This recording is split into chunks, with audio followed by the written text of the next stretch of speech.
करने जा रहे हैं क्लास 10 विज्ञान का अध्याय नंबर 1 जिसका नाम है रासायनिक अभिक्रिया एवं समीकरण। आइए शुरू करते हैं। रासायनिक अभिक्रिया एवं समीकरण, ठीक है। तो हमें पता होना चाहिए रासायनिक अभिक्रिया क्या होती है। तो पढ़ते हैं सबसे पहले रासायनिक अभिक्रिया। रासायनिक अभिक्रिया ऐसे परिवर्तन जिसमें नए गुणों वाले पदार्थों का निर्माण होता है उन्हें रासायनिक अभिक्रिया कहते हैं। देखिए उदाहरण,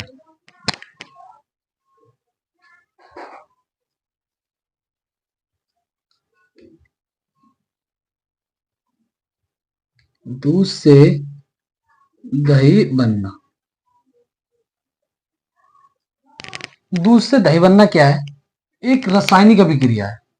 क्या रासायनिक अभिक्रिया है? कैसे? मैंने क्या बताया, ऐसे परिवर्तन जिसमें नए गुणों वाले पदार्थों का निर्माण होता है। कौन से नए? दूध से दही बना।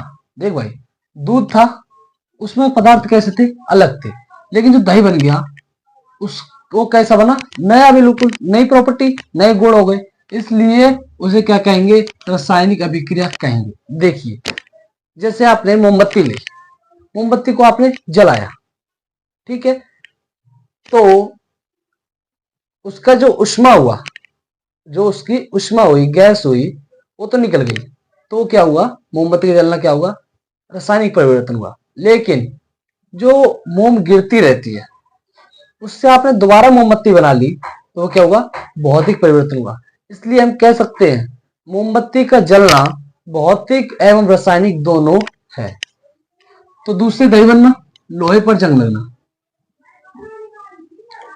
लोहे पर जंग लगना, लोहे पर जंग लगना किसका उदाहरण है? रासायनिक अभिक्रिया का। लोहा पहले साधारण होता है, लेकिन जब वो आंद्रता, नमी, अम्ल के संपर्क में आता है तो उस पर क्या लग जाती है? जंग लग जाती है। तो ये कौन सा उदाहरण है? रासायनिक अभिक्रिया का उदाहरण है। रासायनिक परिवर्तन हो रहा है, उसमें क्या हो रहा है? नए गुण आ गए, नए क्या आ गए? नए गुण आ गए, इसलिए उसे क्या कहेंगे? रासायनिक अभिक्रिया कहेंगे। अब होता है अभिकारक। अभिकारक क्या होता है भैया? रासायनिक अभिक्रिया में भाग लेते हैं, तो रासायनिक अभिक्रिया हो रही है, तो उसमें जो भाग लेंगे उन्हें क्या कहेंगे? अभिकारक कहेंगे। ठीक है, आपको क्लियर हुआ? आगे देखते हैं उत्पाद। उत्पाद क्या होता है? जिनका निर्माण रासायनिक अभिक्रिया में होता है उन्हें क्या कहते हैं? उत्पाद कहते हैं। जब अभिकारक लिए तब किसका निर्माण होगा? उत्पाद का। तो रासायनिक अभिक्रिया में जिनका निर्माण होता है उन्हें क्या कहेंगे? उत्पाद कहेंगे। ठीक है, चलो देखो आगे की ओर। हमें पता कैसे चलेगा कि भाई रासायनिक अभिक्रिया हुई है? क्या रासायनिक अभिक्रिया हुई है? तो हम लिखेंगे रासायनिक अभिक्रिया के प्रेक्षण। प्रेक्षण मतलब पता कैसे चलेगा कि भाई रासायनिक अभिक्रिया हुई है? पता चलेगा तभी तो हम बता पाएंगे कि हाँ भाई रासायनिक अभिक्रिया हुई है कि नहीं। तो गैस का उत्सर्जन, गैस का उत्सर्जन, उत्सर्जन मतलब गैस बाहर निकल जाएगी। जैसे मैंने आपको मोमबत्ती का एग्जांपल दिया था, जब आप उसको जलाएंगे तो क्या हो जाएगा? गैस तो निकल जाएगा, तो क्या हुआ? गैस का उत्सर्जन होगा। तो वो कौन सा परिवर्तन हुआ? रासायनिक परिवर्तन हुआ। ठीक है, अवस्था में परिवर्तन।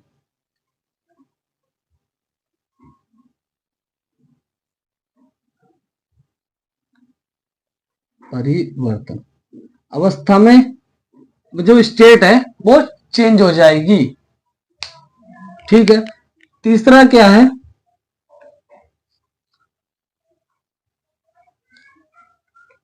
रंग में परिवर्तन। रंग में भी परिवर्तन होगा, तभी वो कौन सा परिवर्तन होगा? रासायनिक अभिक्रिया होगी। रासायनिक अभिक्रिया कब कब होगी? ये एग्जाम में कभी भी पूछ लिया जाता है, रासायनिक अभिक्रिया के प्रेक्षण लिखिए। तो आप क्या लिखेंगे? गैस का उत्सर्जन, अवस्था में परिवर्तन, रंग में परिवर्तन, आप ये सब लिख सकते हैं। और आप एक और पॉइंट लिख सकते हैं, तापमान में परिवर्तन। तापमान में परिवर्तन, टेम्परेचर चेंज होगा तो क्या होगा, रासायनिक अभिक्रिया होगी। ठीक है, देखिए जैसे मैंने एग्जांपल दिया था लोहे पर जंग लगना। लोहा पहले ठीक ठाक था, लेकिन जब उस पर जंग लग गया, क्या लग गया, जंग लग गया, तो उस पर क्या हुआ, रंग में परिवर्तन हुआ। तभी तो हम कह रहे हैं कि ये क्या हुआ, रासायनिक अभिक्रिया हुआ। क्या हुआ, रासायनिक अभिक्रिया हुआ। क्यों, मैंने आपको पहले परिभाषा बोली, फिर एग्जाम्पल, फिर मैंने प्रेक्षण भी बता दिया। आप बता सकते हैं, खुद बता सकते हैं कि वही रासायनिक अभिक्रिया हुई कि नहीं। ठीक है, मैं आशा करता हूं आपको समझ में आया होगा। चलते हैं आगे की ओर।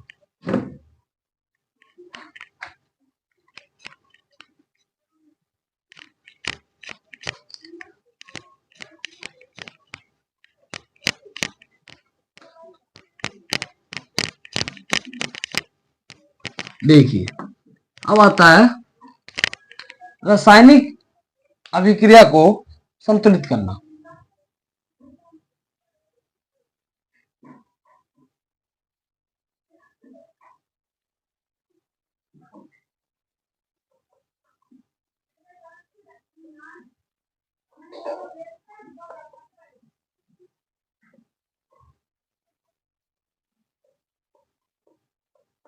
संतुलित करना मतलब संतुलन बनाए रखना।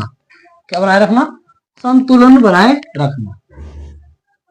मतलब left hand side right hand side क्या होनी चाहिए, बराबर होनी चाहिए। तो मैंने अभी आपको बताया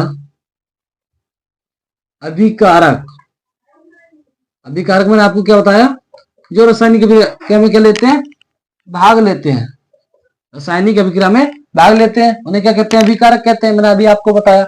और क्या बताया, उत्पाद, उत्पाद मैंने बताया जिनका निर्माण रासायनिक अभिक्रिया में होता है उन्हें क्या कहते हैं, उत्पाद कहते हैं। तो यही है कि रासायनिक अभिक्रिया को संतुलित करना। संतुलित कब होगी, जब अभिकारक और उत्पाद के परमाणुओं की संख्या क्या होगी, समान होगी, बराबर होगी, तभी क्या होगा, समीकरण संतुलित होगा। मतलब लेफ्ट हैंड साइड और राइट हैंड साइड इक्वल होगी तो समीकरण क्या होगा, संतुलित होगा। अब इसकी एक विधि है, एग्जाम में 1 नंबर में पूछ ली जाती है, रासायनिक अभिक्रिया को संतुलित करने वाली विधि का नाम। तो आप क्या लिखेंगे, हीट एंड ट्रायल विधि। कभी कभी 1 नंबर में नियम भी पूछ लिया जाता है, रासायनिक अभिक्रिया को संतुलित करने के लिए कौन सा नियम लगता है, तो द्रव्यमान संरक्षण का नियम, द्रव्यमान संरक्षण नियम। द्रव्यमान संरक्षण का नियम क्या कहता है, द्रव्यमान का ना तो उदय होता है ना ही विनाश होता है, इसीलिए इस रासायनिक अभिक्रिया को द्रव्यमान संरक्षण के नियम के अनुसार क्या किया जाता है, बराबर किया जाता है। और विधि है जब 1 नंबर में पूछ ली जाए तो आप क्या बताएंगे, heat and trial Vidhi. 1 number में पूछ लिया जाता है, आप इसे इसलिए याद कर लीजिए। अब देखिए हम क्या कर रहे हैं, रासायनिक अभिक्रिया को संतुलित कर रहे हैं। तो लेफ्ट हैंड साइड और राइट हैंड साइड मतलब अभिकारक और उत्पाद के परमाणु की संख्या क्या होनी चाहिए, समान होनी चाहिए, बताया मैंने आपको। आगे देखते हैं संतुलित करने के स्टेप क्या है। देखिए जब मैंने लोहे, लोहा मतलब Fe होता है, क्या होता है, Fe, Fe को क्या बोलते हैं, लोहा। लोहा की जल से अभिक्रिया कराई, जल क्या होता है, H2O, क्या, H2O, तो क्या बना ये, फेरिक ऑक्साइड बना।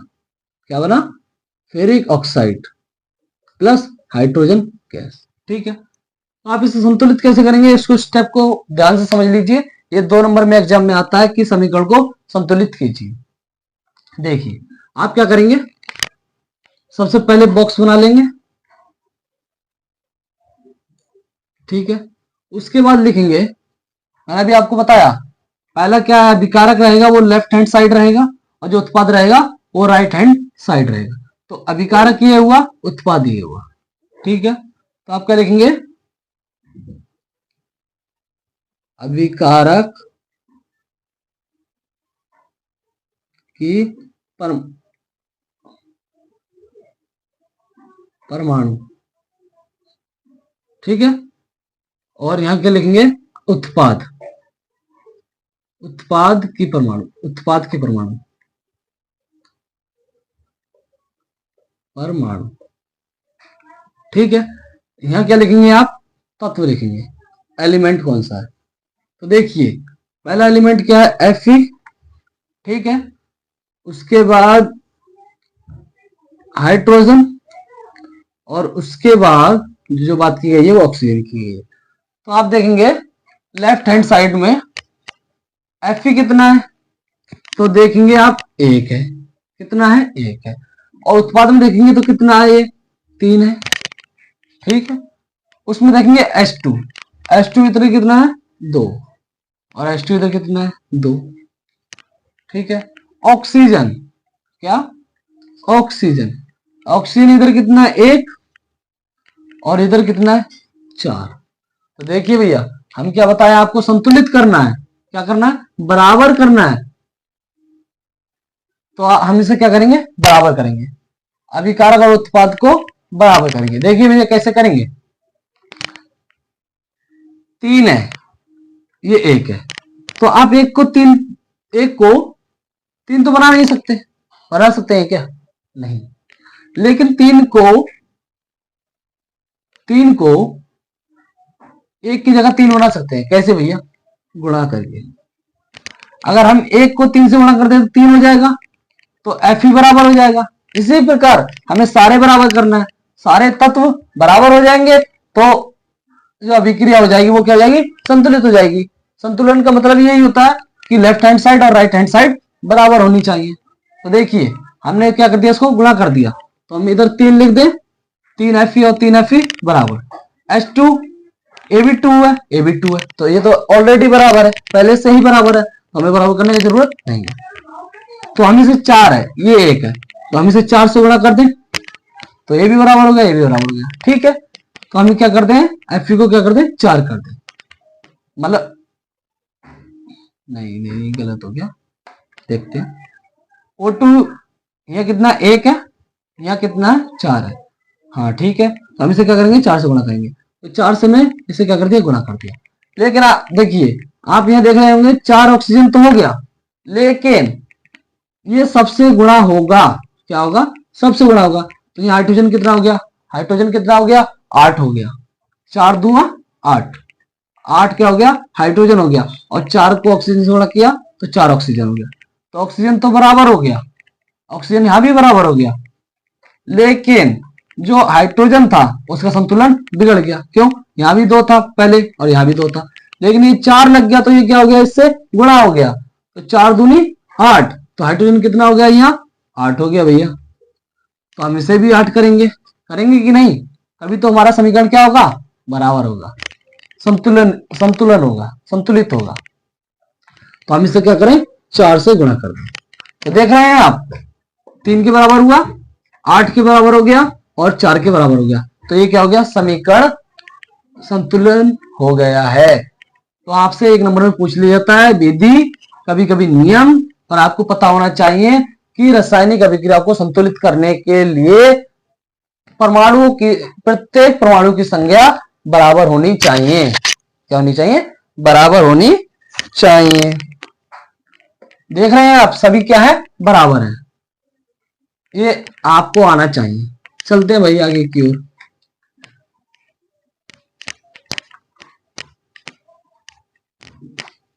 आशा करता हूं आपको समझ में आ रहा होगा। यदि आपको समझ में आ रहा है तो चैनल को सब्सक्राइब अवश्य कर लीजिए, ताकि आपको प्रत्येक वीडियो साइंस और मैथ की मिलती रहे। चलिए देखिए, अब आता है रासायनिक अभिक्रिया के प्रकार।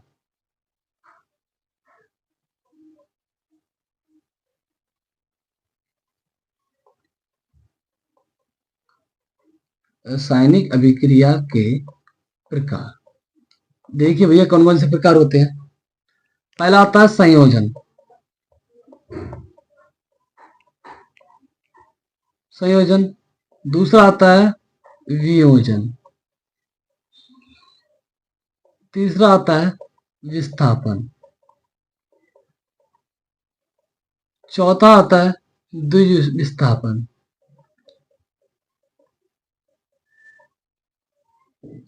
और पांचवा है वो क्या है, उपचयन और अपचयन। तो रासायनिक विक्रिया के प्रकार इस प्रकार है। अब हम इन्हें डिटेल से पढ़ेंगे। क्या पढ़ेंगे? डिटेल से पढ़ेंगे। देखिए, संयोजन विक्रिया,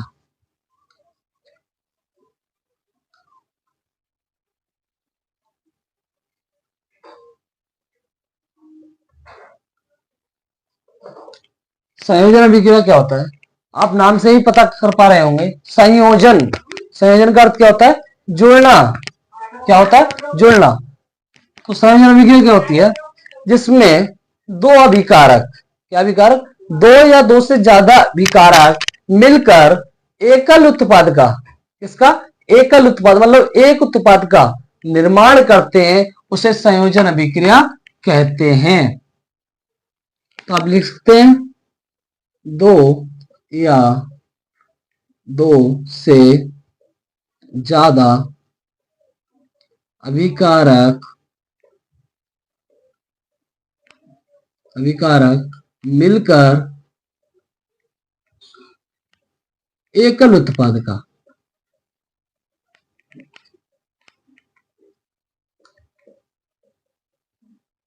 निर्माण करते हैं, उसे संयोजन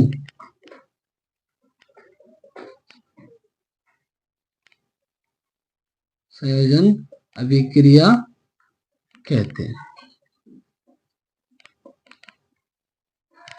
देखिए भैया, अभिकारक में आपको बताया, जो लेफ्ट हैंड साइड की तरफ रहेगा और राइट हैंड साइड की तरफ रहेगा वो क्या रहेगा? उत्पाद रहेगा।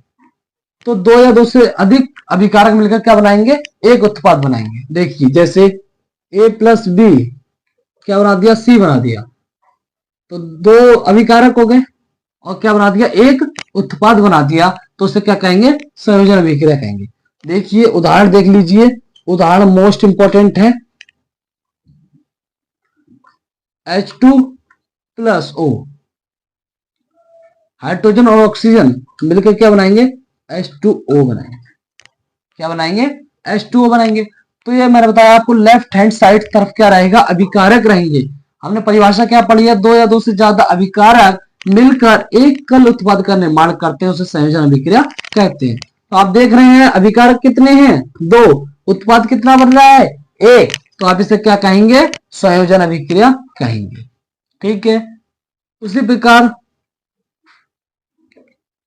C प्लस O2, सी मतलब कार्बन, कार्बन को जब ऑक्सीजन के साथ जोड़ा तो क्या बनेगा? CO2, CO2 मतलब कार्बन डाइऑक्साइड। आप देख रहे हैं दो उत्पाद हैं और मिलकर एकल, दो विकारक हैं मिलकर एकल उत्पाद का निर्माण कर रहे हैं, उसे क्या कहेंगे? संयोजन अभिक्रिया कहेंगे। अब आता है ऊष्माक्षेपी। क्या? ऊष्माक्षेपी।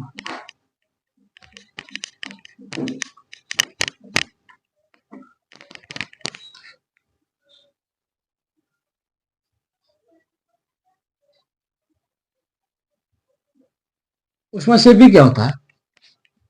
उत्पाद के निर्माण के साथ साथ अभिकारक से मिलकर क्या हुआ? उत्पाद हुआ। उत्पाद से मिलकर क्या हुआ? अभिकारक से मिलकर क्या हुआ? उत्पाद हुआ। तो उत्पाद के निर्माण के साथ साथ गैस का भी उत्सर्जन होता है। किसका? गैस का उत्सर्जन होता है। उसे क्या कहेंगे हम? ऊष्माक्षेपी अभिक्रिया कहेंगे। क्या कहेंगे? ऊष्माक्षेपी अभिक्रिया कहेंगे। उत्पाद के निर्माण के साथ साथ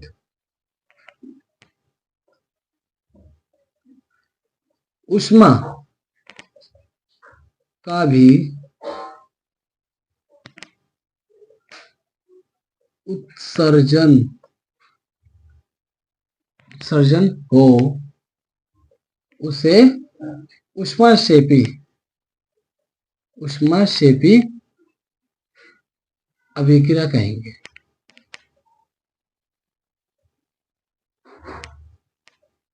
कहते हैं मतलब अभिकारक से मिलकर क्या हुआ, उत्पाद हुआ, लेकिन उत्पाद का निर्माण के साथ साथ क्या हुआ, उष्मा उत्सर्जन हो रही है, मतलब उत्सर्जन उष्मा भी निकल रही है। क्या निकल रही है, उष्मा भी निकल रही है, तो उसे क्या कहेंगे, उष्माक्षेपी अभिक्रिया कहेंगे। उदाहरण देखिए,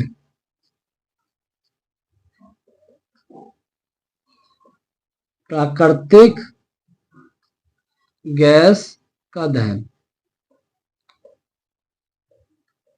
दहन का मतलब होता है जलना, क्या जलना।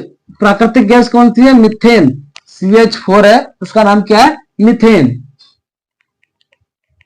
जलाना हमेशा ऑक्सीजन की उपस्थिति में होता है, जलाएंगे किसकी उपस्थिति में, ऑक्सीजन की उपस्थिति में। तो ये क्या बनेगा, CO2 प्लस H2O प्लस उष्मा।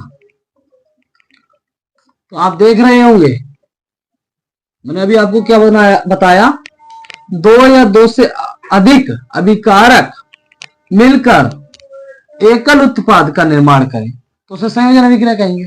ठीक है, लेकिन उष्माक्षेपी अभिक्रिया कौन सी होती है, जो उत्पाद के निर्माण के साथ साथ उष्मा का भी उत्सर्जन हो, उसे क्या कहेंगे, उष्माक्षेपी अभिक्रिया कहेंगे। तो आप देख रहे हैं, उत्पाद बना, लेकिन उत्पाद के साथ साथ क्या बनी, उष्मा भी हुई, उष्मा का भी उत्सर्जन हुआ, तो उसे क्या कहेंगे, उष्माक्षेपी अभिक्रिया कहेंगे।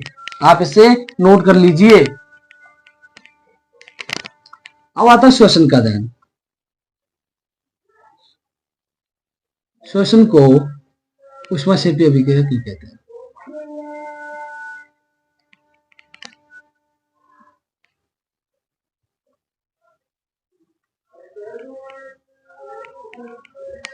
अभिक्रिया क्यों कहते हैं,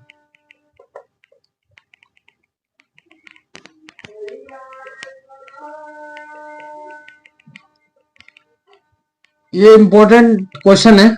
श्वसन को उष्माक्षेपी अभिक्रिया क्यों कहते हैं, इसी से रिलेटेड है। मैंने अभी आपको बताया, उत्पाद के निर्माण के साथ साथ उष्मा का भी उत्सर्जन, उष्माक्षेपी अभिक्रिया कहेंगे। तो वो पूछ रहा है श्वसन को उष्माक्षेपी अभिक्रिया क्यों कहते हैं। ठीक है, तो ये पूछ रहा है श्वसन को उष्माक्षेपी अभिक्रिया क्यों कहते हैं। तो भाई वही कारण होगा कि भाई उत्पाद के निर्माण के साथ साथ उष्मा का भी उत्सर्जन होता है, इसलिए उष्माक्षेपी अभिक्रिया कहते हैं। तो देखिए, 6 carbon 12 hydrogen 6 oxygen plus O2, ये क्या है, ग्लूकोज का फॉर्मूला है। किसका formula, glucose. 6 carbon 12 hydrogen 6 oxygen plus O2, जब ये क्या मिलकर बनाते हैं, CO2 प्लस H2O प्लस उष्मा।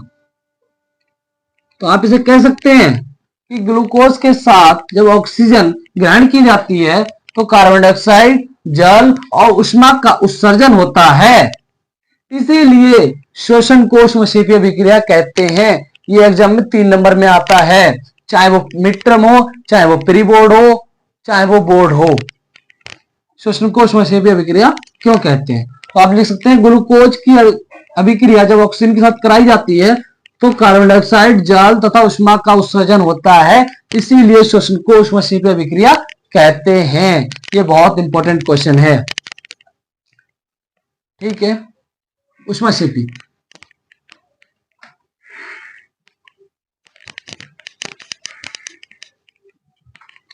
अब आता है वियोजन अभिक्रिया।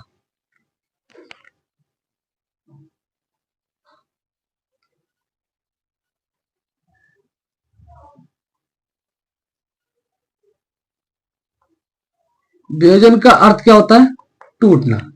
वियोजन का अर्थ क्या होता है, टूटना।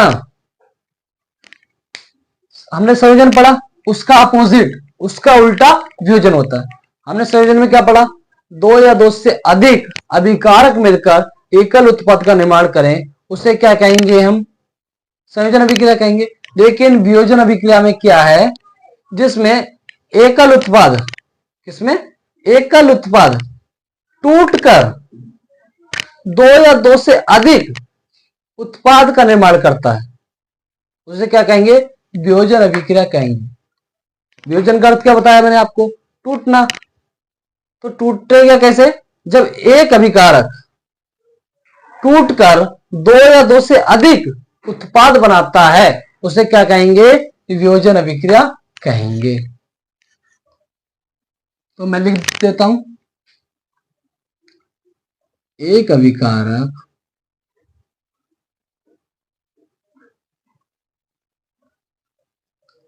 टूटकर दो या उससे अधिक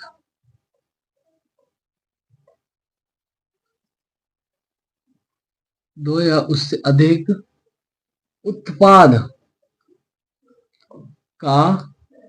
का निर्माण करता है उसे वियोजन अभिक्रिया कहते हैं। वियोजन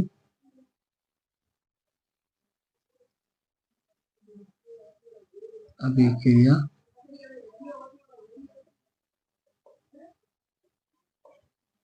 एक अभिकारक टूटकर दो या उससे अधिक उत्पाद का निर्माण करता है, उसे वियोजन अभिक्रिया कहते हैं। देखिए एग्जांपल देखिए, उदाहरण बहुत इंपॉर्टेंट हैं, इसलिए आप इन्हें याद कर लीजिए। फेरस सल्फेट,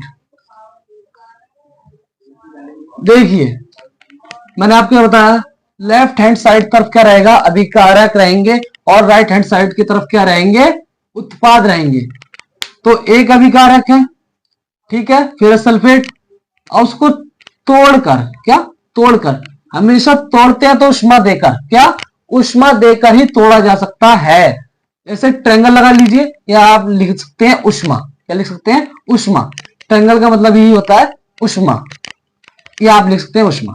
फेरस सल्फेट को जब उष्मा दी, क्या दी, उष्मा दी, तो एक अभिकारक है, तो ये टूटकर दो या दो से अधिक उत्पाद बनाएगा, तो उसे क्या कहेंगे, वियोजन अभिक्रिया कहेंगे। फेरस सल्फेट है, उसको तोड़ेंगे किसमें, उष्मा देकर, तो क्या बनेगा ये, ferric oxide SO2 plus SO3। ठीक है, ये एग्जाम्पल बहुत इंपॉर्टेंट है, बहुत इंपॉर्टेंट है, इसलिए आप इसे याद कर लीजिए। फेरस सल्फेट को वियोजन करने पर क्या होता है, ये भी प्रश्न आता है। तो ferric oxide SO2 plus SO3। एक है कैल्शियम कार्बोनेट, आप देख रहे हैं कि अभिकारक कितने हैं, एक, उसको टूटकर दो या उससे अधिक क्या होगा, उत्पाद का निर्माण होगा, तो क्या होगा, ये कैल्शियम ऑक्साइड प्लस CO2, तो क्या हो गया, वियोजन अभिक्रिया हो गया। ठीक है, अब आता उष्मा शोषी।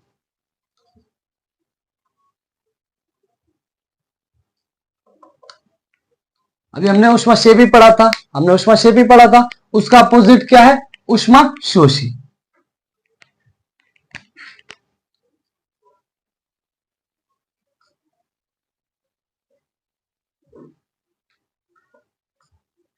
उष्मा को ग्रहण करके वियोजन करती हैं,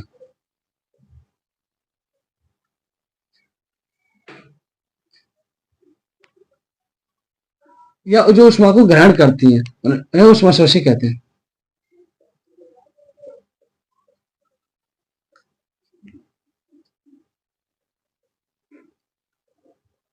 उष्मा शोषी अभिक्रिया कहते हैं।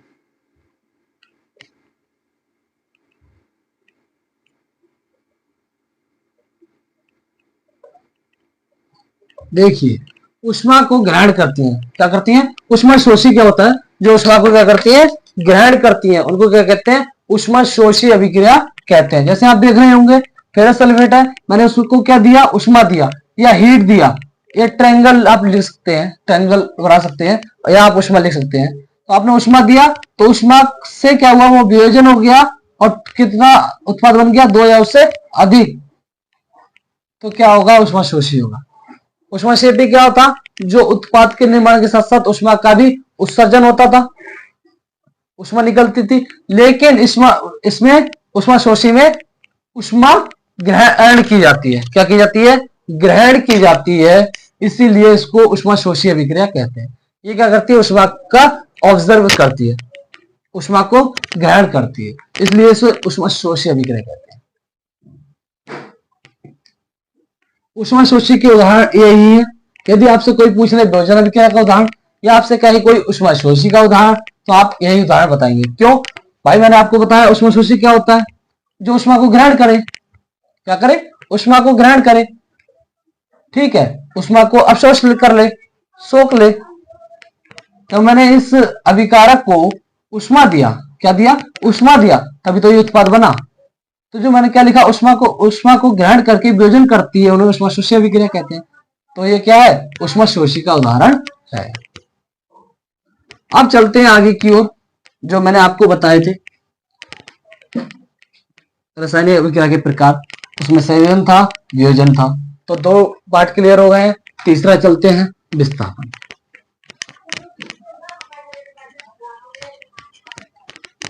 तीसरा क्या है? विस्थापन।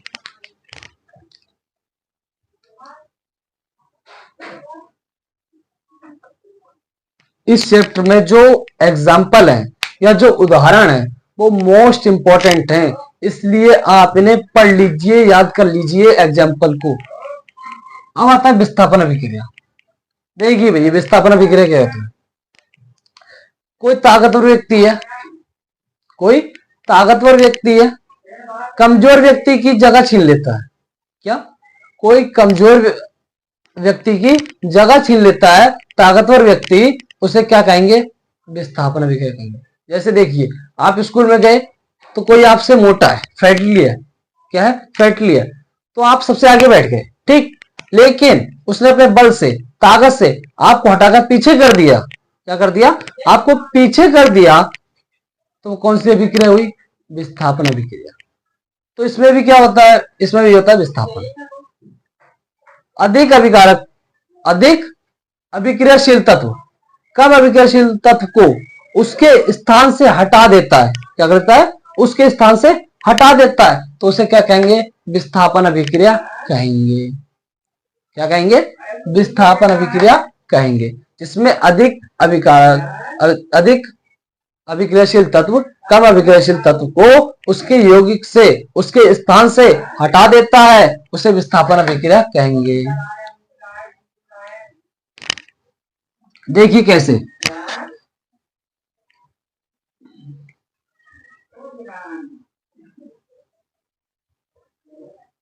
अधिक अभिक्रियाशील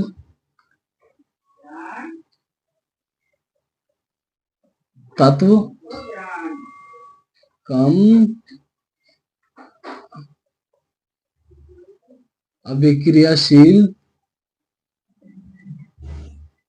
अभिक्रियाशील तत्व को उसके स्थान से हटा देता है,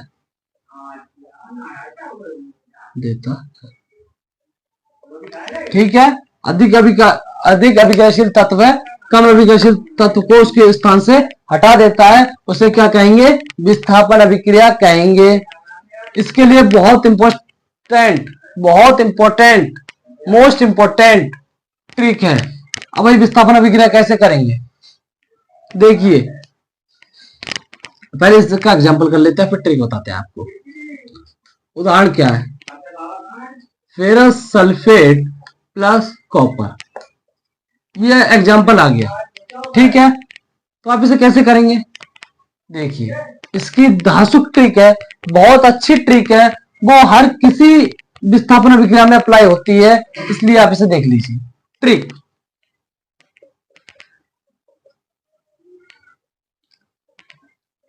काशीनाथ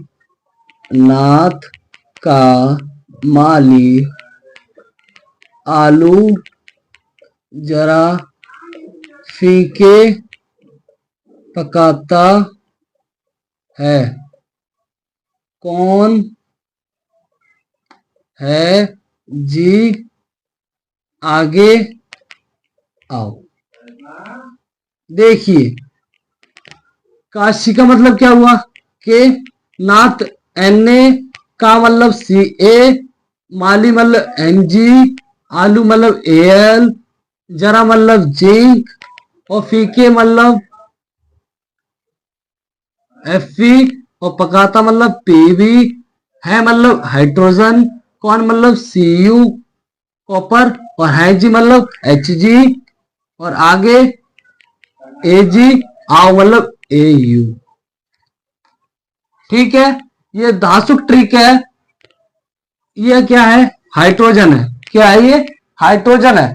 इससे जो ऊपर के तत्व हैं वो अधिक अभिक्रियाशील है, और जो नीचे के हैं वो कम अभिक्रियाशील तत्व हैं। तो देखिए, फेरस सल्फेट प्लस कॉपर, तो फेरस कहाँ है? Fe कहाँ है? Fe हाइड्रोजन से ऊपर है, तो ये क्या है? अधिक अभिक्रियाशील तत्व है, फेरस सल्फेट प्लस कॉपर। तो कॉपर उससे कम अभिक्रियाशील है, इसलिए ये इसके यौगिक से क्या है? हटा हुआ है।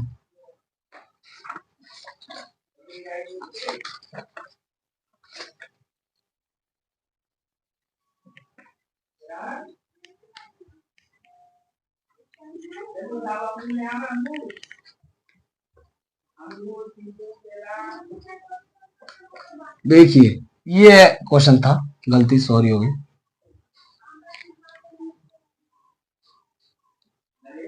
Fe प्लस कॉपर सल्फेट, तो आप देख रहे होंगे Fe हाइड्रोजन से ऊपर है, तो ये क्या है? अधिक अभिक्रियाशील है। क्या है? अधिक अभिक्रियाशील तत्व है। क्या है? अधिक अभिक्रियाशील तत्व। हाइड्रोजन से ऊपर वाले क्या होंगे? अधिक अभिक्रियाशील होंगे, और हाइड्रोजन के नीचे वाले कम अभिक्रियाशील होंगे। तो आप देखेंगे Fe प्लस कॉपर सल्फेट, तो जो कॉपर के साथ कौन सा है? सल्फेट। और भैया मोर रिएक्टेंट मतलब अधिक अभिक्रियाशील कौन है? Fe। तो Fe सल्फेट की जगह ले लेगा और कॉपर को हटा देगा, SO4 प्लस Cu। ठीक है, क्या हुआ इसमें? ये अधिक अभिक्रियाशील है। क्या है? अधिक अभिक्रियाशील है। हाइड्रोजन से ऊपर वाले क्या होंगे? अधिक अभिक्रियाशील होंगे, और जो हाइड्रोजन के नीचे है वो कम अभिक्रियाशील होंगे। तो जो कॉपर सल्फेट के साथ था, कॉपर जो सल्फेट के साथ था, तो फिर उसने उसकी क्या छीन ली? जगह छीन ली। किसकी? कॉपर की, और कॉपर को उसके स्थान से हटा दिया। देख रहे हैं आप? अधिक अभिक्रियाशील तत्व कम अभिक्रियाशील के तत्व अभिक्रियाशील तत्व को उसके स्थान से हटा देता है। क्या कर देता है? हटा देता है। हटा दिया कैसे? फेरस अधिक अभिक्रियाशील था, तो कॉपर को हटा दिया और उसकी जगह खुद ले लिया। देख रहे हैं आप उदाहरण? यही उदाहरण है, ये ट्रिक है। ये ट्रिक आपको कोई नहीं बताएगा, इसलिए आप इसे नोट कर लीजिए। ठीक है, आगे यौगिक के बीच आयनों का आदान प्रदान होता है, उसे द्विविस्थापन अभिक्रिया कहते हैं। द्विविस्थापन अभिक्रिया कहते हैं।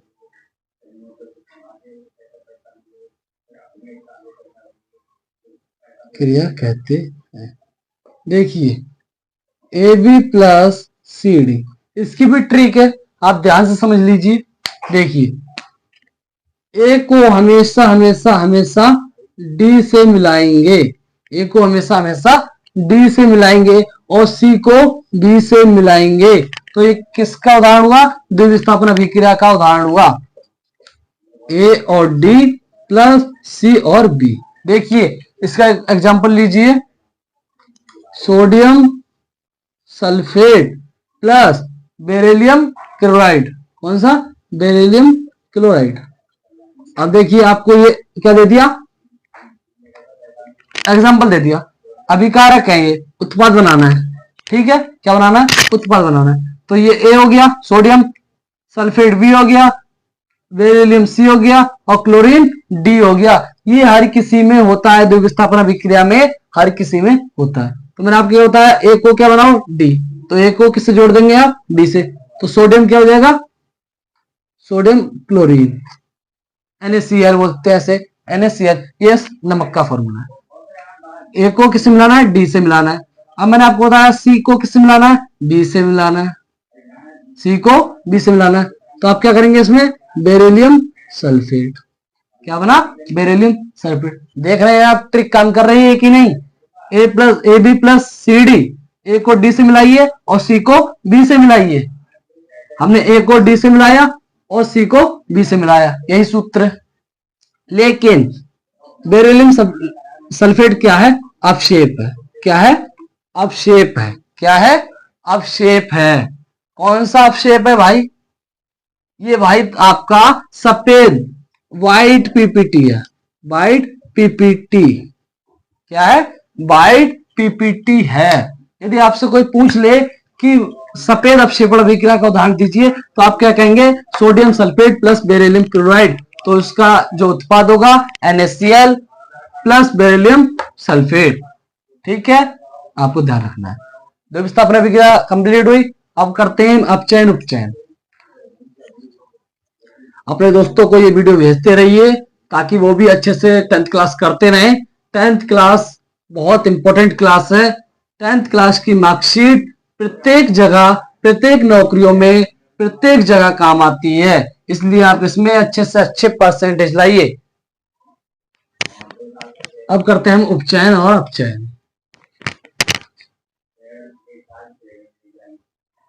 उपचयन और अपचयन। देखिए उपचयन में क्या है?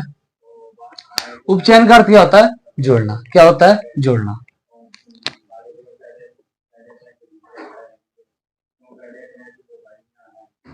ऑक्सीजन की वृद्धि, जब ऑक्सीजन की वृद्धि हो जाए तो क्या होगा? वो उपचयन होगा।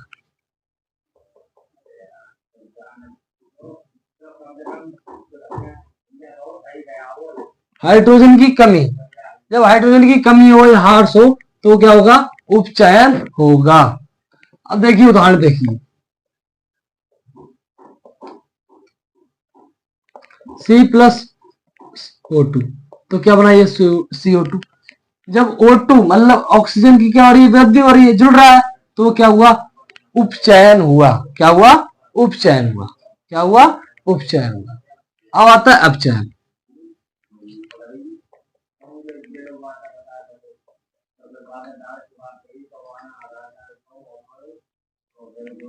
ऑक्सीजन की क्या होती है इसमें? कमी,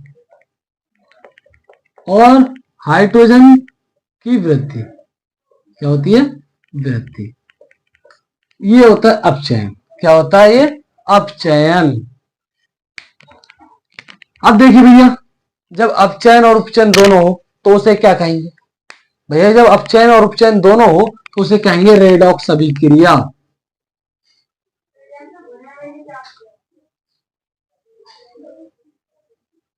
और उपचयन दोनों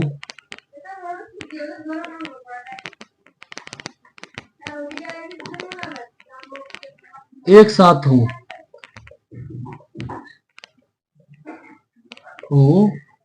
उसे रेडॉक्स अभिक्रिया, रेडॉक्स अभिक्रिया कहते हैं। क्या कहते हैं? रेडॉक्स अभिक्रिया। अपचयन और उपचयन दोनों हो, एक साथ हो, उसे रेडॉक्स अभिक्रिया कहते हैं। देखिए कैसे? Copper oxide plus hydrogen, hydrogen, और इसका क्या बना? Copper plus H2O। तो आप देख रहे हैं ऑक्सीजन की क्या हुई? कमी हुई। क्या हुई? कमी हुई। तो हमें पता है ऑक्सीजन की कमी होगी तो क्या होगा? ये अपचयन होगा। क्या होगा? अपचयन। और जब हमें पता है ऑक्सीजन की वृद्धि होती है तो क्या होता है? अपचयन होता है। अपचयन। तो आप देख रहे हैं अपचयन उपचयन दोनों हो रहा है, तो इस अभिक्रिया को क्या कहेंगे? रेडॉक्स अभिक्रिया कहेंगे। देखिए अब दो टॉपिक रह गए हैं बस क्लियर करने के लिए, आप उसे भी समझ लीजिए। अब क्या है, संरक्षण, संसारण। संसारण क्या होता है भैया, जब कोई धातु, क्या, जब कोई धातु अम्ल, जब कोई धातु अम्ल, आर्द्रता, नमी के संपर्क में आती है और उसकी परत कमजोर हो जाती है या उस पर लोहे की जंग लग जाती है, उस पर क्या लग जाती है, उस पर जंग लग जाती है, तो उसे क्या कहेंगे, संसारण कहेंगे। देखिए भैया कैसे, धातु पर जब, इस पर धातु पर जब अम्ल, आर्द्रता, नमी आदि से अभिक्रिया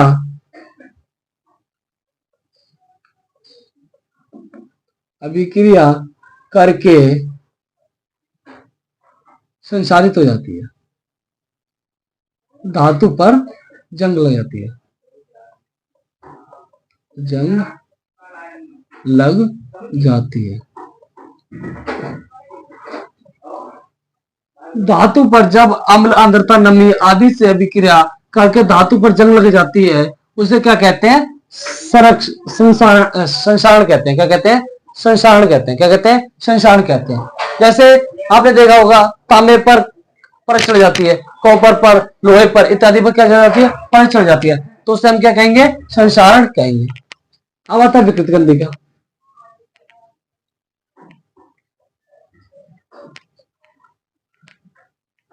विकृत गंधिता, जब वर्षा युक्त और तेलीय पदार्थ, वर्षा से भरे हुए और तेल से, तेलीय पदार्थ खाद्य पदार्थ, खाने योग्य जो पदार्थ हैं, वो जब वायु के संपर्क में आते हैं और उपचयित हो जाते हैं। कैसे हो जाते हैं, उपचयित हो जाते हैं, उनके स्वाद और रंग में परिवर्तन हो जाता है, तो उसे क्या कहते हैं, विकृत गंधिता कहते हैं। क्या कहते हैं, विकृत गंधिता, विकृत गंधिता।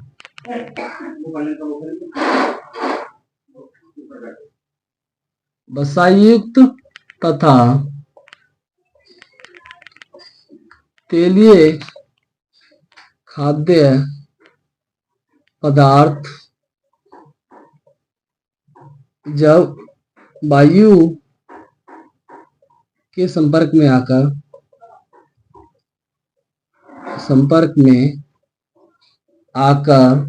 उपचयित हो जाते हैं। क्या हो जाते हैं, उपचयित हो जाते हैं।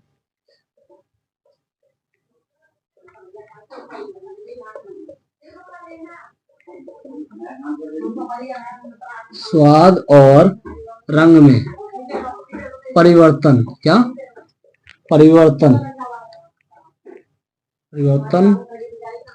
हो जाता है, तो उसे क्या कहेंगे, विकृत गंधिता कहेंगे। क्या कहेंगे, विकृत गंधिता कहेंगे। वसायुक्त तथा तेलीय खाद्य पदार्थ वायु के संपर्क में आकर उपचयित हो जाते हैं और स्वाद और रंग में परिवर्तन हो जाता है, उसे क्या कहेंगे, विकृत गंधिता कहेंगे। इसे रोकने के उपाय भी है कुछ, रोकने के उपाय देखिए भैया, रोकने के उपाय क्या है, शीतलन द्वारा,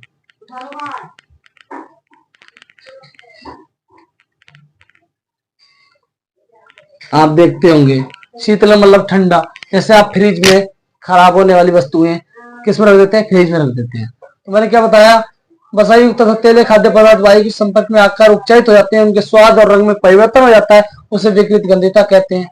उसे रोकने के उपाय भैया, आप जब शीतलन मतलब ठंडे जगह रख देंगे तो वो कैसा हो जाएगा, सुरक्षित रहेगा। नाइट्रोजन गैस का इस्तेमाल,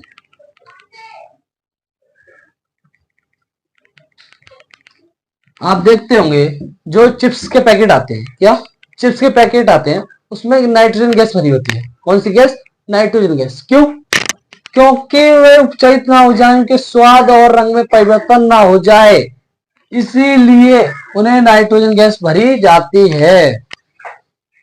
ठीक है, नाइट्रोजन गैस किस लिए भरी जाती है, ताकि उनके स्वाद और रंग में परिवर्तन ना हो। ठीक है, इसी वीडियो में बस इतना ही। आपका बहुत बहुत धन्यवाद आपको इस वीडियो देखने के लिए। आप इस चैनल को सब्सक्राइब अवश्य कर लीजिए ताकि आपको नई नई तरह की वीडियो मिलती रहे।